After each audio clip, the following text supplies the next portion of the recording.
para aprender, se atualizar um pouco mais sobre as testagens, sobre o que a gente faz no laboratório de saúde pública, para que a gente consiga, de uma vez por todas, de uma maneira uniforme, de uma maneira integrada, fazer o que realmente está descrito na literatura, o que está descrito nas orientações, nos guias de vigilância para as testagens, né? Que as testagens têm sido tão importantes para o acompanhamento da pandemia, né? Nós temos notado cada vez mais que as testagens é de fundamental importância para a gente entender de que maneira a gente consegue dar resposta ao paciente, para saber de que maneira nós, como profissionais de saúde, teremos essa resposta também. Os resultados laboratoriais têm sido fundamentais para as dinâmicas de condutas, de orientações de condutas, né? Sejam elas condutas sanitárias, sejam elas condutas governamentais. Então, nós temos plena convicção de que a testagem, assim como a assistência, assim como as ações de vigilância, cada um tem um papel fundamental e importantíssimo no andamento da pandemia, né? Então, quero cumprimentar vocês e agradecer mais uma vez a presença no Telesaúde, intitulado Testagem para Síndrome Gripais na Atenção Primária à Saúde. Muito obrigado pela apresentação, meninas, e eu vou dar início à nossa palestra, a nossa conversa, na verdade, que no final eu quero perguntas, tá? Quero dúvidas. Eu sei que às vezes a gente termina não falando tudo, mas eu pretendo ter essa conversa no final com vocês. Então, só esclarecendo, eu sei que nós já estamos com já mais de quase 2 anos, né? Mais de 2 anos de pandemia. Ah, entende que essa nomenclatura já está no nosso cotidiano, né? Que uma coisa é a doença e outra coisa é o vírus. A doença que nós estamos lidando com ela é a COVID-19, né? Que pode causar a síndrome gripal ou a síndrome respiratória aguda grave, né? A, a síndrome gripal, nós temos vigilância sentinelas para ela, assim como elas também podem ser atendidas em qualquer unidade de saúde. As sentinelas de síndrome gripal dentro do nosso estado são duas. É o Hospital Zona Sul, em Aracaju, né, que é o Hospital Fernando Franco, e o Hospital USE, né, localizado também em Aracaju. Para ser sentinela, tem que ter um número mínimo de população. Então, em Sergipe, apenas Aracaju contempla para ter unidade de sentinelas. As unidades sentinelas, elas têm um papel fundamental não só durante as pandemias, os surtos, as sazonalidades, mas as sentinelas têm um papel fundamental quando a gente diz respeito à investigação anual das síndromes respiratórias. A gente está vivendo a pandemia de Covid-19, mas também tivemos surto de influenza, né, no país inteiro, e outros vírus respiratórios também circulam em nosso país e dentro do nosso estado. Eu vou falar sobre eles também, porque eles terminam sendo pouco falados, mas é importante a gente conhecer que existem outros vírus respiratórios que estão sim em circulação no nosso estado e que precisam ser compartilhados entre todos. É a conversa, não os vírus. E essas sentinelas de síndrome gripal, elas têm um papel importante de mandar 5 amostras por semana epidemiológica para o LACEN. Vocês sabiam disso? O Zona Sul e o USE, todas as semanas do ano, tem que mandar 5 amostras por LACEN. Pacientes que chegam com síndrome gripal, tem paciente com síndrome gripal o ano inteiro, e eles têm que mandar 5 amostras obrigatoriamente. Das coisas muito interessantes dessa vigilância sentinela é que a gente usa essas amostras para mandar para a Fiocruz para compor a vacina do ano que vem. Olha que interessante. o papel como LACEN, Sergipe, o menor estado da federação, sendo uma pontinha para compor a próxima vacina. Isso é muito interessante e muito incrível, porque a influenza A, por exemplo, existem vários tipos de influenza A, H1N1, H3N2, e entre elas vários subtipos. A influenza B tem dois subtipos, tem duas linhagens, que é a linhagem Vitória e a linhagem Yamagata. Então, a gente tem que saber qual está circulando, para que no próximo vacina que a gente vai tomar, nós estejamos protegidos contra essas linhagens de vírus, né?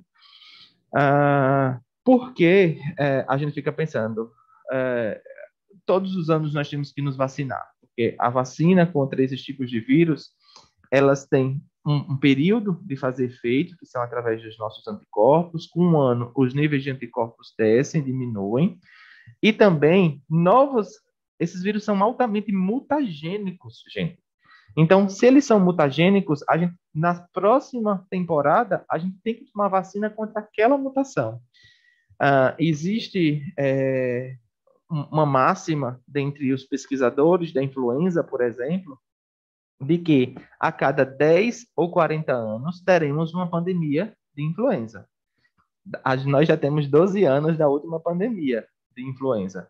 Então, estamos de orelha em pé, estamos atentos dentro do laboratório para investigar as novas mutações, para que a gente esteja preparado para qualquer aumento de número de casos, novos subtipos de vírus que venham a surgir, tá? Tem a vigilância de SRAG também, SRAG, que é Síndrome Respiratória Aguda Grave, né? Que são aqueles pacientes com dificuldade de respirar, com baixa saturação, que não conseguem, que não estão com síndrome gripal e podem voltar para casa. Os pacientes precisam estar internados. Então, qualquer hospital que tenha paciente com SRAG, coleta a amostra e encaminha para o LACEN. No LACEN, nós temos uma escala de prioridades para realizar exames, né? Para realizar os exames para o vírus SARS-CoV-2, que é o popular coronavírus, né? No início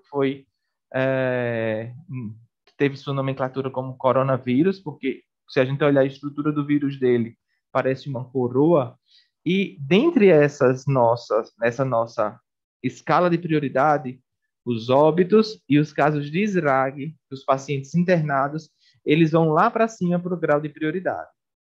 Nós temos que convir e entender que esses casos mais graves têm que sim ter uma maior prioridade. A gente sabe muito bem que os casos que vocês trabalham na atenção primária também são prioridade, porque vocês têm que orientar isolamento de paciente. Nós sabemos que vocês têm que fazer um tratamento sintomático correto daquele paciente, né? Se o paciente tiver tendo que estabilizar, vocês têm que colocar dentro de uma área específica e separada dos outros pacientes de outras doenças que vão dar entrada nas unidades de vocês. Então, a gente sabe da importância da agilidade de um resultado em todos os casos. A gente tem plena consciência disso. Mas a gente precisa, sim, elencar essa ordem de prioridade para que a gente tenha resultados mais rápidos para aqueles que estão mais graves, tá? Então, hoje as nomenclaturas que a gente mais usa, tanto para vocês, como ponta, como que lidam com os pacientes, como para a gente que lida com as amostras, com o Ministério da Saúde, com as secretarias de Estado e municipais. Então, essas são as nomenclaturas que a gente mais usa no nosso dia a dia, tá? Então, como eu falei para vocês, o coronavírus, que é o SARS-CoV-2, é um vírus de RNA, né, da família Coronaviridae. Eles infectam somente mamíferos e podem causar síndrome respiratória ou gastrointestinal. Isso a gente já sabe também que esses vírus podem ter essa característica de causar infecções tanto no trato respiratório quanto gastrointestinal. Eles são altamente mutagênicos. Se vocês olharem aí a estrutura dele, Ele recebeu esse nome justamente, como eu falei para vocês, por conta dessas espículas, né? Que estão na superfície superior, né? E mais externa, na verdade, do vírus. E se vocês notarem, é melhor ainda, essas amarelinhas que estão na superfície são as proteínas spikes, aquelas que a gente tanto conversa, né? A maioria da população já sabe o que é uma proteína spike, que são as espículas que estão fora da na superfície mesmo do SARS-CoV-2, e que tem justamente através dessa spike que o vírus vai entrar na célula. Então, as mutações que vem acontecendo com o vírus ao longo do tempo é justamente e principalmente na hemaglutinina, que também é uma proteína de superfície, e na spike, que vai orientar e categorizar se ela vai ser mais infectiva ou não. E aí eu vou abrir um parêntese aqui também para as variantes do SARS-CoV-2, né, do coronavírus, que estão circulando em todo o país e em nosso estado, que não é diferente, que justamente tem essas alterações na spike. Nós tivemos em ordem de chegada em nosso estado a variante gama, eu vou falar das VOCs, que são as variantes de preocupação. As variantes, elas são categorizadas dentro do Ministério, dentro da Organização Mundial de Saúde. E se existem as variantes de interesse e existem as variantes de preocupação. As variantes de interesse são aquelas que estão no limbo, que não são linhagens que são brandas, que não têm uma alteração importante, mas também não têm uma alteração a ponto de causar grandes alterações nos seres humanos. E as VOC são aquelas que sim.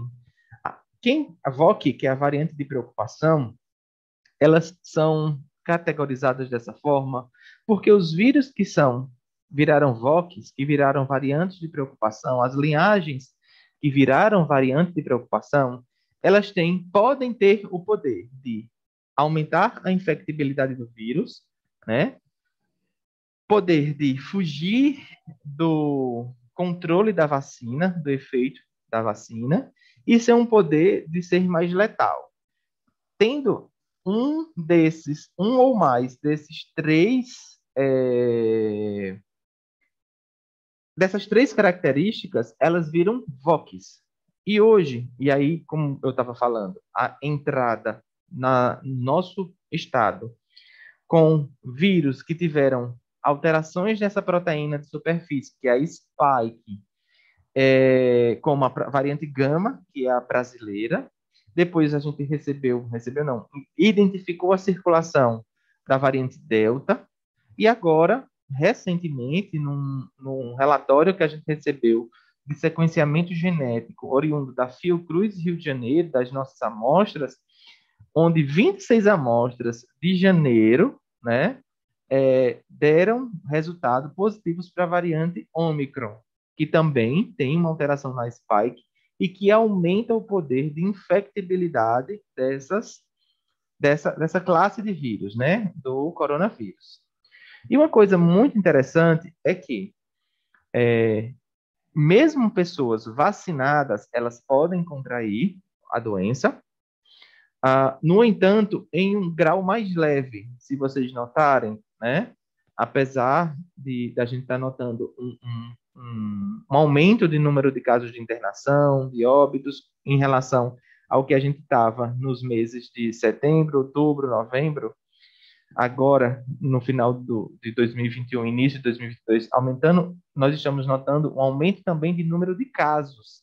Porém, a sua grande maioria são de casos leves.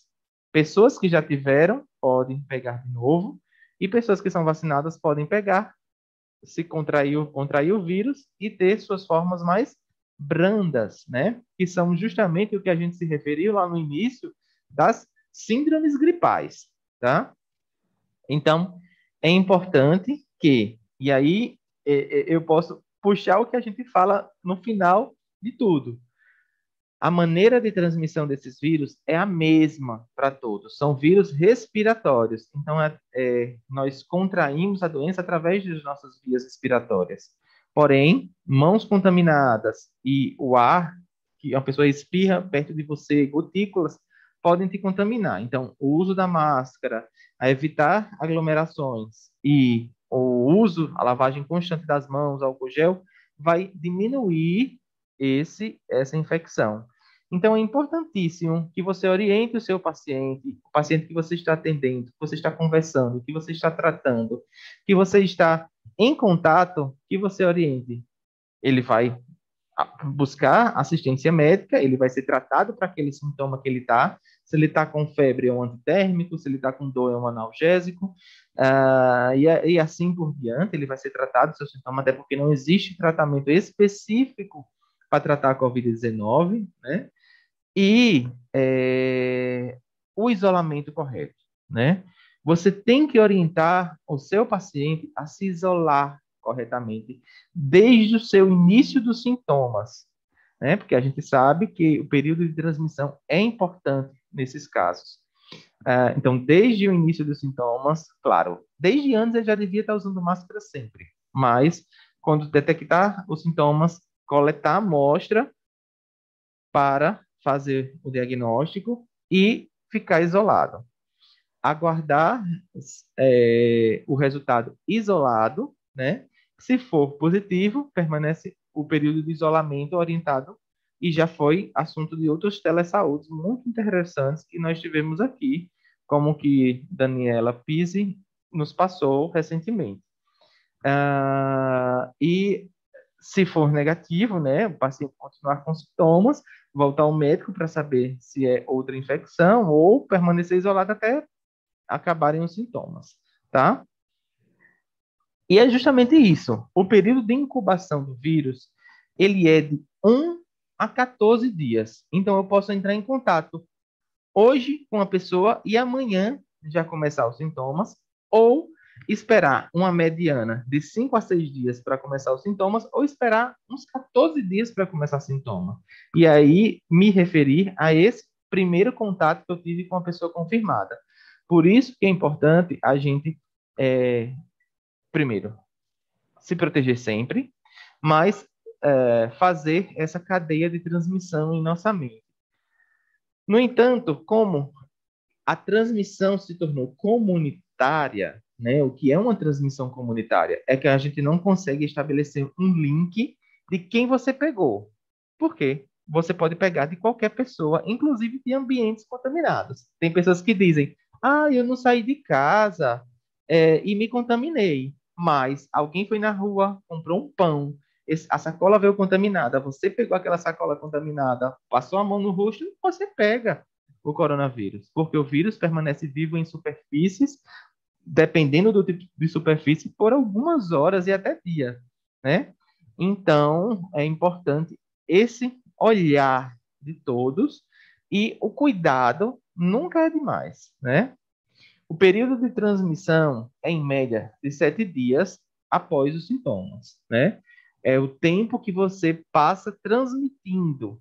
Por isso que hoje está orientado para quem precisa voltar ao trabalho, fazer um teste rápido de antígeno no final dos 7 dias. Se der negativo, você pode voltar. Eu vou explicar isso direitinho mais lá na frente. Porém, se você ainda está com sintomas, tem que ficar os 10 dias em isolamento, que é o período máximo que garante que você não está passando o vírus, tá? Eu vou falar direitinho para vocês, fiquem prestando atenção. Eu vou falar a diferença entre o teste rápido de antígeno e o teste de PCR após esse período de isolamento, tá? Porque o teste de PCR pode dar positivo após o período de isolamento, após 10 dias, inclusive, e o teste rápido de antígeno não. Eu vou explicar por quê daqui a pouco. Agora, olhem que, eu costumo dizer, olhem que miséria, minha gente. O vírus, ele começa a transmitir mesmo 48 horas antes dos sintomas. Então, como é que a gente vai saber que está transmitindo? Não sabe, não sabe. Por isso que é importante manter as condições sanitárias ativas em nossas vidas, em nossas condutas, né? Em nossas condutas de dia a dia. Por quê? Você não vai saber que está transmitindo mesmo estando com o vírus.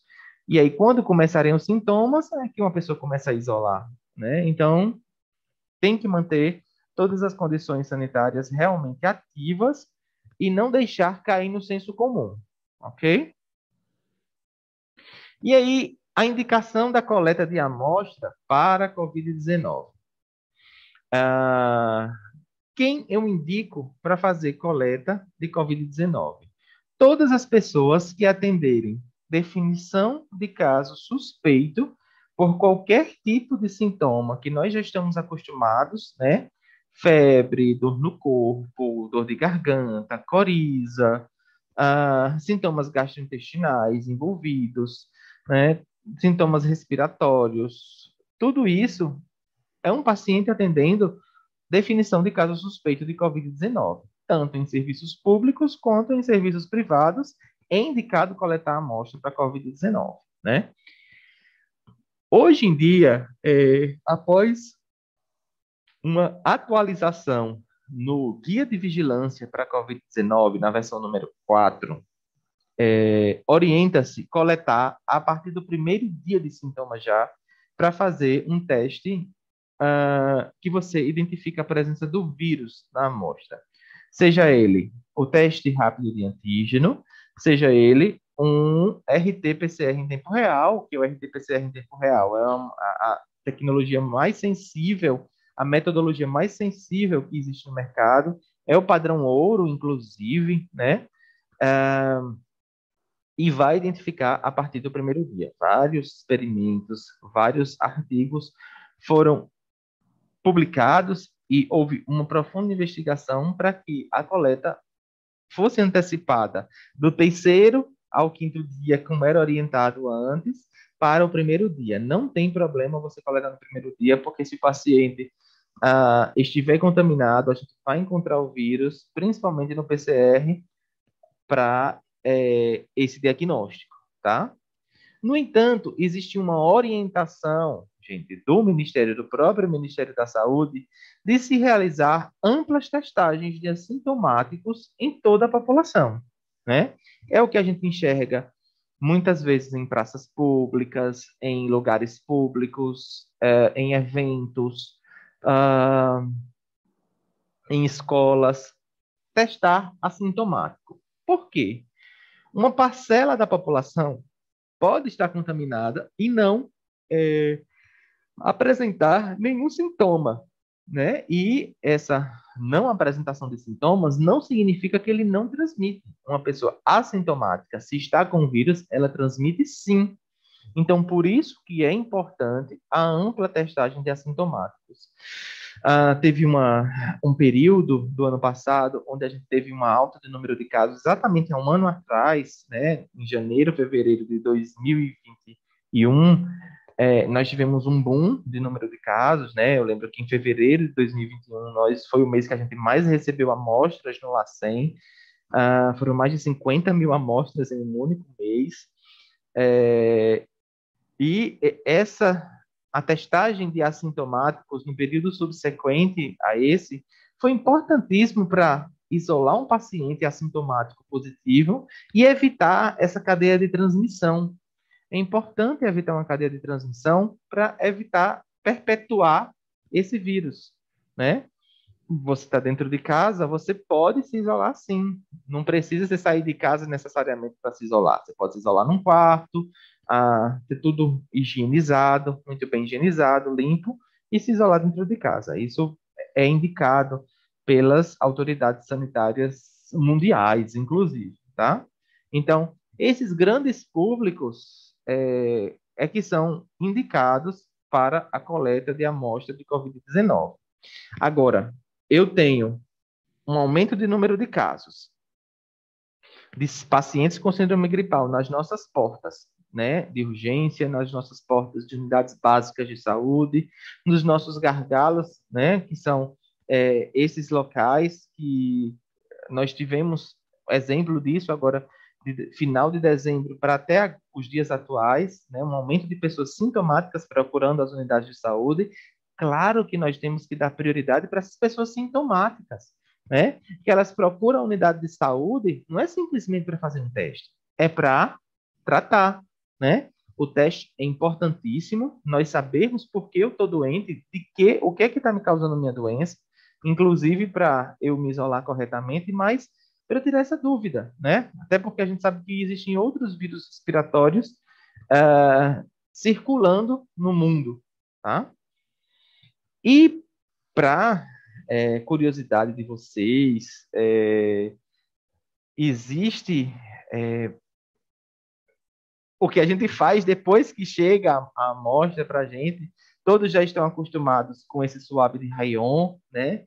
Com um tubo cônico contendo meio de transporte viral, que todos vocês recebem em seus municípios, em suas unidades, né? O LACEN fornece esse material para vocês fazerem a coleta. Esse meio de transporte viral, ele é enriquecido com proteínas para que o vírus não morra. Ele é enriquecido também com antibacteriano e antifúngico, porque fungos e bactérias atrapalham o vírus, então ele tem antifúngico e antibacteriano para que não prolifere outros tipos de vida dentro desse tubo, né, garantindo a qualidade da amostra coletada, né? Então, por isso que é tão importante o período correto que você vai coletar do seu paciente, que hoje é do primeiro ao 7º dia de sintomas. Você pode coletar a amostra do seu paciente e encaminhar para o LACEN. As condições de encaminhamento também falarei já já. E aí, depois que chega essa amostra, nós vamos fazer o RT-PCR em tempo real, que é o padrão ouro para fazer análise de amostra de suave de nasofaringe quando chega no LACEN, né? O RT, que vem de transcriptase reversa, o PCR é a reação de cadeia em polimerase, que faz tudo em tempo real. A gente enxerga em tempo real o crescimento da curva se a amostra estiver contaminada com o vírus, tá? Então, que são justamente essas curvas que vocês estão vendo aí embaixo, que essa leitura é o nosso dia a dia dentro do laboratório, né? Essa curva que tem uma curva bonita é um paciente positivo. Isso que está embaixo, assim, bem basal, é um paciente negativo. Então, para a gente chegar a essas curvas, nós temos que extrair o material genético do paciente. Hoje nós contamos com dois robôs, na verdade, que faz essa extração com auxílio dos nossos técnicos, biomédicos e farmacêuticos. Após extrair desse RNA do vírus, nós vamos juntar com primers, com substâncias que vai fazer o RT-PCR em tempo real. Esse é o equipamento do lado direito da tela que vocês estão enxergando, que faz o teste, que chama termociclador, tá? E no final a gente faz essa leitura das curvas e do nível de carga viral através do CT, que é o Critical Threshold, nome feio, difícil, mas é o nosso dia a dia, que vai nos inferir quanto de carga viral o paciente está, né? E aí, como é um teste qualitativo, esse é um teste qualitativo, positivo, detectável ou não detectável, tá? Isso é importantíssimo vocês colocarem na cabeça. Para um resultado de biologia molecular, que é o RT-PCR em tempo real, o resultado vocês vão observar detectável ou não detectável. Para um resultado de teste rápido de antígeno, por exemplo, vocês vão observar o resultado reagente ou não reagente, tá? Porque como a gente vai ler esse tipo de resultado é que vai diferenciar a nomenclatura do laudo que vocês vão observar, tá? Mas tudo significa a mesma coisa. Detectável e reagente significa dizer que eu tenho presença do vírus na amostra. Não detectável e não reagente, naquela amostra eu não consegui encontrar vírus, tá? Então isso é importantíssimo. Aí eu pergunto a vocês, e aí vai ser uma pergunta que vocês vão me colocar no chat para me lembrar de responder no final. Um paciente não detectável ou não reagente com sintomas significa que ele está sem vírus? Vamos responder essa pergunta no final. É importante, é muito interessante essa pergunta. E aí, a coleta de amostra, as amostras que chegam ao LACEN, a mais comum de todas é o suave nasofaríngeo, que é o que a maioria de vocês coletam em suas unidades, que é oriundo daquelas kit que a gente fornece, que é o meio de transporte viral mais o suave de rayon, né? Porque o suave de rayon porque o suave de rayon não solta pelo, diferentemente do suave de algodão, por exemplo. O suave de algodão solta um pelo e pode atrapalhar na minha reação de PCR. Então, por isso que tem que ser um suave de rayon, que é o que a gente fornece para vocês. A coleta tem que ser inserida no, na fossa nasal, né, no nariz. Ah, você tem que girar e atingir o meato nasal, como vocês estão vendo aí na figura. Fazer um giro para tirar as células que estão presentes. Uma coisa curiosíssima é que se um paciente estiver com muita secreção, você tem que pedir para ele assoar em um papel, descartar esse papel e depois coletar. Por quê? A secreção ela tem muito mucopolissacarídeo. Os mucos, ele interfere na reação de PCR, né? Ele vai mascarar a coleta do seu vírus. Então, por isso que quanto mais fluido o nariz estiver, né, a secreção do paciente estiver, melhor para você coletar, ok? Peguem essa dica, anotem aí nos papéis de vocês, porque é um dicão de guerra que a gente tem que usar todos os dias nas nossas rotinas, tá bom?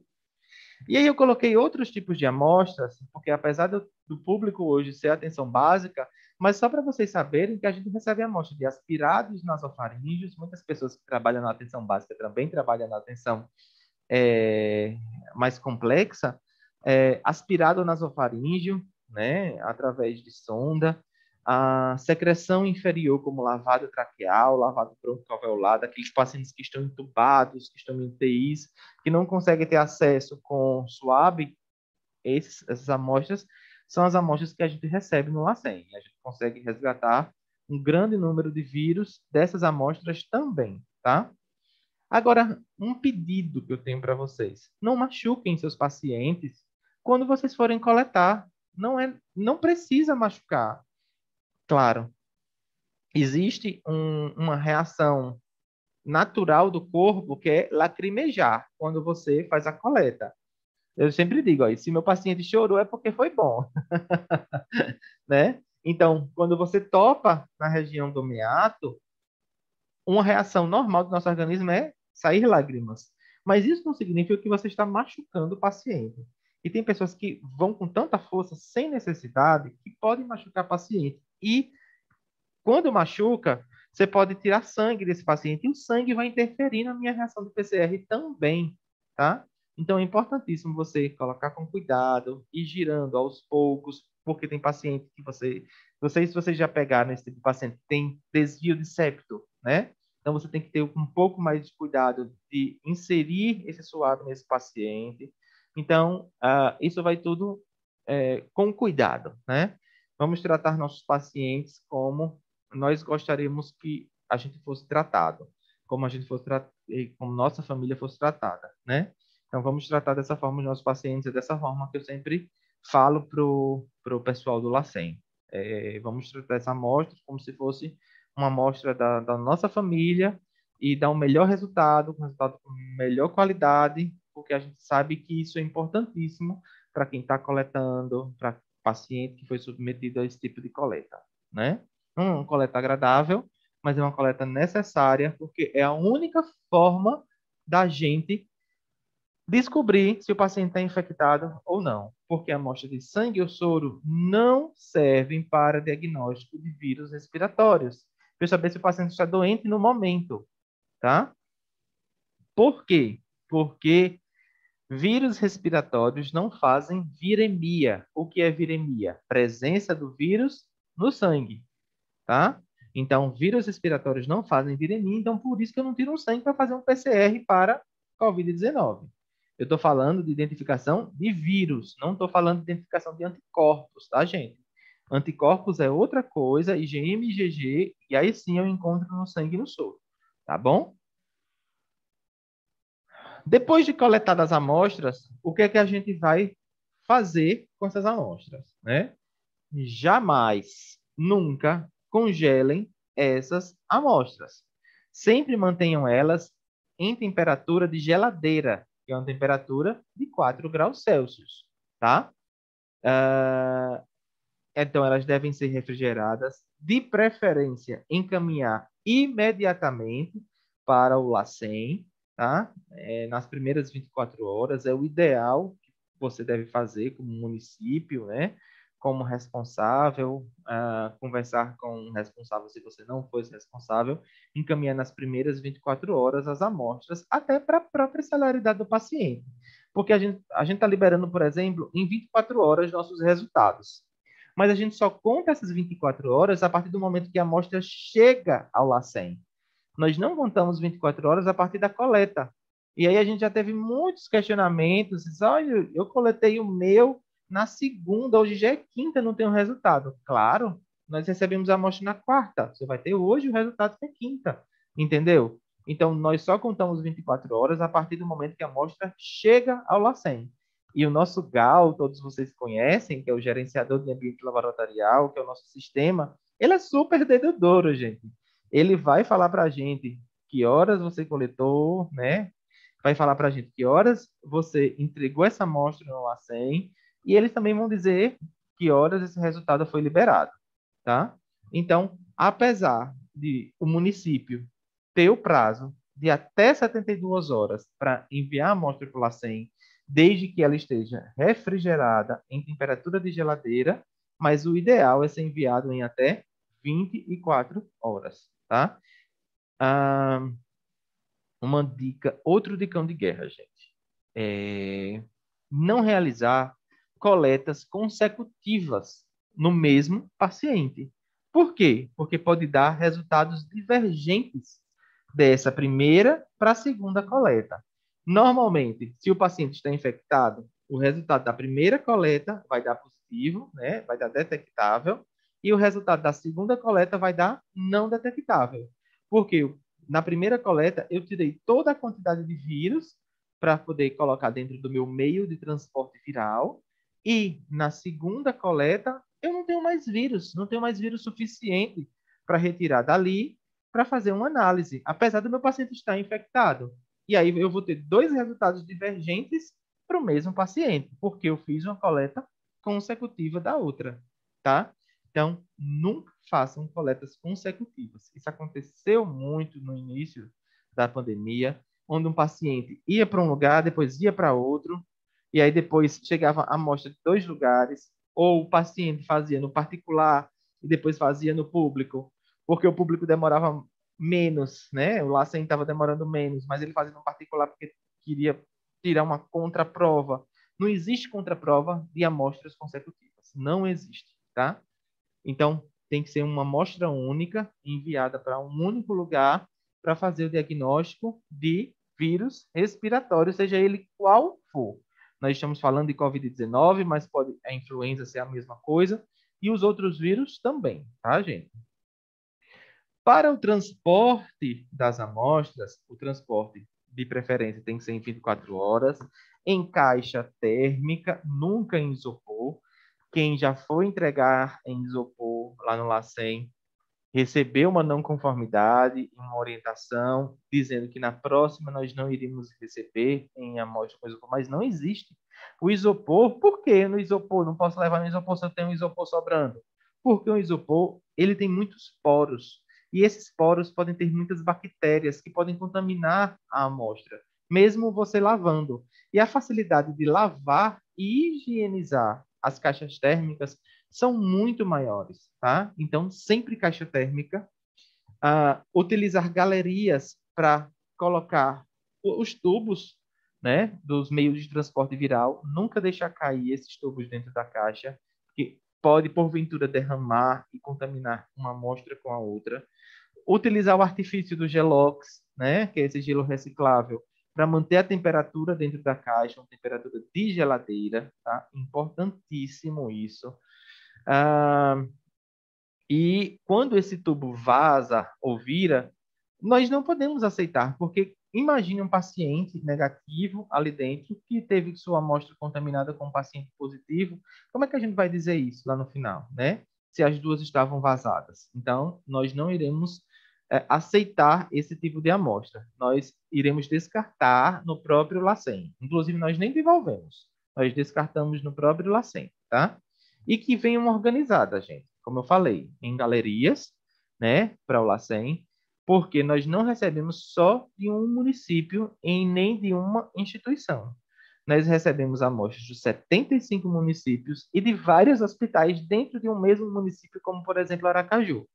Então, imagine se a gente for ter que parar para organizar todas as amostras que vocês enviam para a gente. Então, sempre organizadas na ordem e na ordem das fichas. Mandar sempre com ficha de notificação e a requisição do GAL para a gente, tá?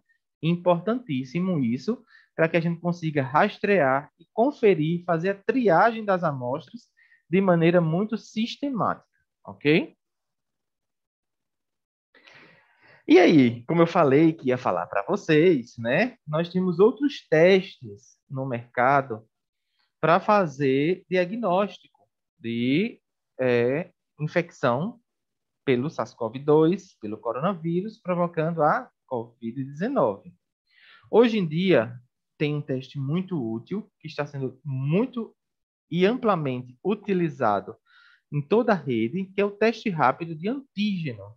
Gente, o teste rápido de antígeno, ele tem praticamente a mesma resposta do RT-PCR, tá? Ah, o teste rápido de antígeno, ele detecta as proteínas que estão na superfície do vírus. Eu só vou detectar proteína se o vírus estiver íntegro, tá?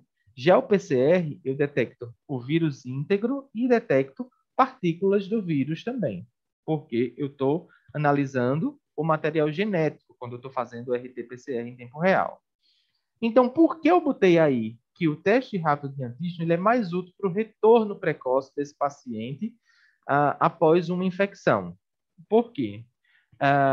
Como eu detecto vírus íntegro, como eu detecto proteína no teste rápido de antígeno, se continuar dando reagente no teste rápido de antígeno, o paciente continua transmitindo. Então, ele tem que seguir para os 10 dias.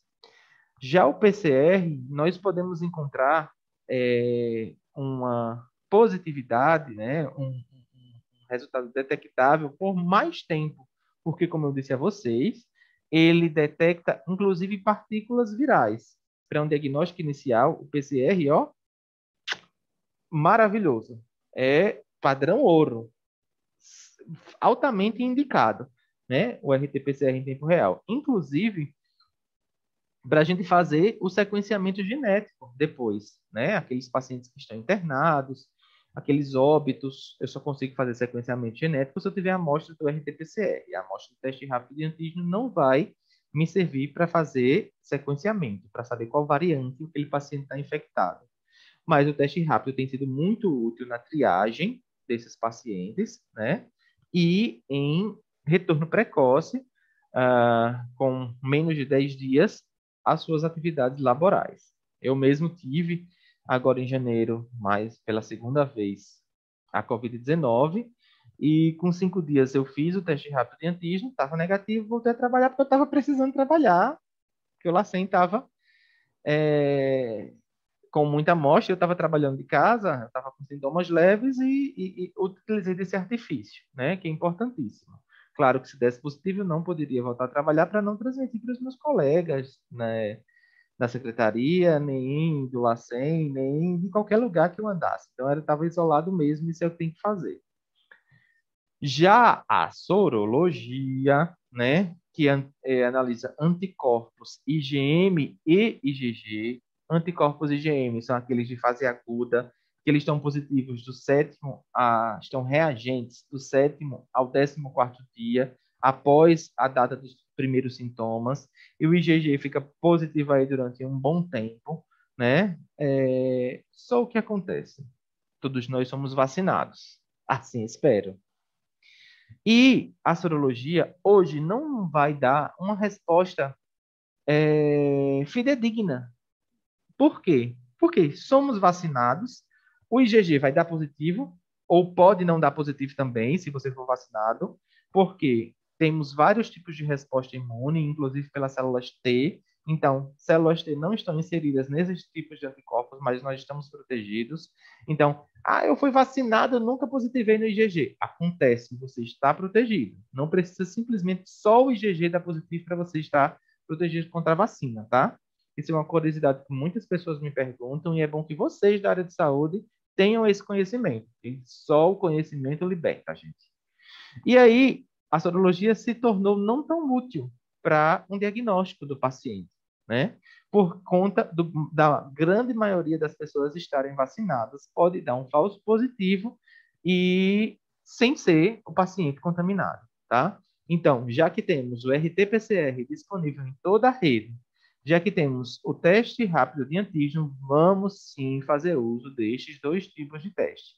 Lembrando que tem que notificar, tem que mandar para a Secretaria de Saúde para a gente contabilizar os casos, né, de todos esses positivos do Estado, tá? E de todos os testes que foram feitos no Estado. Isso é muito importante para nossas condutas, né, que a gente vai tomar ao longo da pandemia, para nossa proteção como profissional de saúde e para a proteção de todos, tá?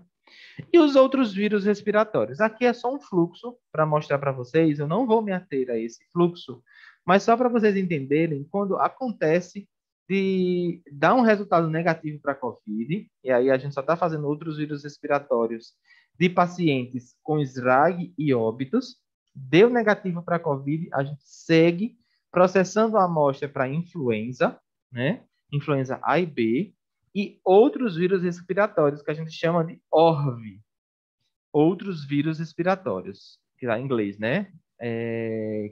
No LACEN, nós temos o diagnóstico disponível para fazer outros vírus respiratórios, além de influenza A e B, nós fazemos vírus sincicial respiratório, metapneumovírus para influenza 1, 2, 3, adenovírus e rinovírus. Ó, mais 7 vírus fora flu A, flu B e Covid. Então, nós fazemos 10 vírus respiratórios no LACEN.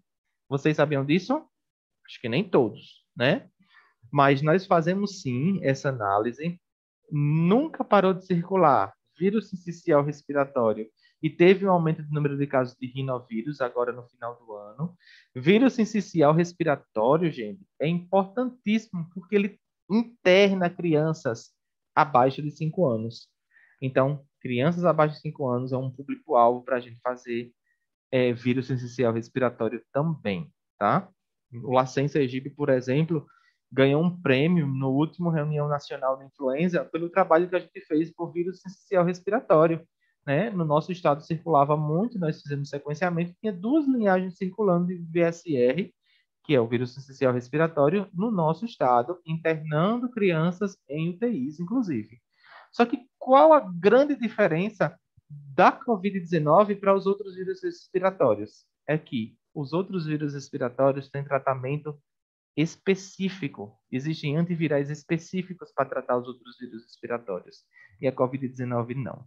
Então, por critério clínico epidemiológico, se um paciente está com sintomas e está com COVID negativo, o médico pode fechar o caso como clínico epidemiológico, né?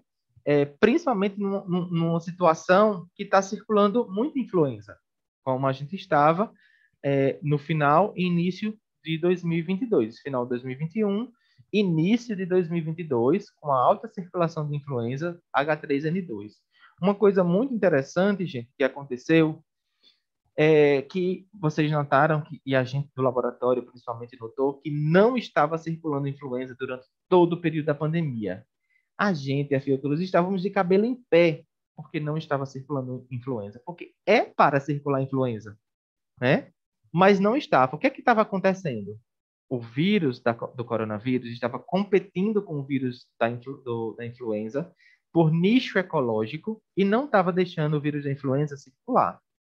Mas o que aconteceu? Uma nova linhagem de influenza entrou e teve força para co-circular com o vírus da Covid-19, que causa a Covid-19. Então, nós, no final do ano, começamos a enxergar e detectar amostras para Covid-19, juntamente com influenza, inclusive algumas co-infecções, tá?